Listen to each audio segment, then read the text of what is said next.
May mga nagsabi sa akin, binubola lang daw namin yung mga taong nire-recruit namin. Pero actually, i-define natin muna ano ba yung talagang bola.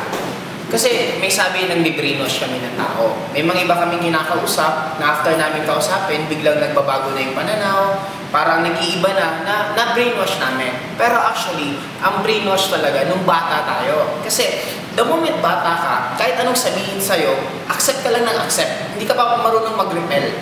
Pag sinabi kang gwapo ka, gwapo ka, gwapo ka, ang thinking mo talaga gwapo ka. Pangit ka, pangit ka, pangit ka. Ang thinking mo talaga pangit ka kahit anong itsura mo.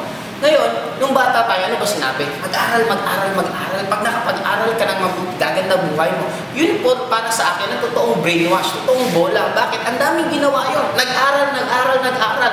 Nung graduate, gumanda ba buhay? Hindi.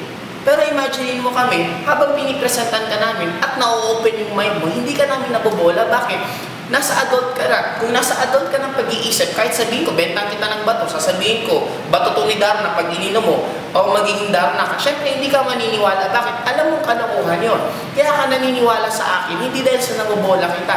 Naiintindihan mo yung reality. Kaya unti-unti mong ina-accept na tama pala yung mga sinasabi namin. Hindi yun bola. Yun ang tinatawag ko na nagigising ka na sa katotohanan na yung tinuro pa sa'yo nung unang panahon, yun na yung bola ngayon.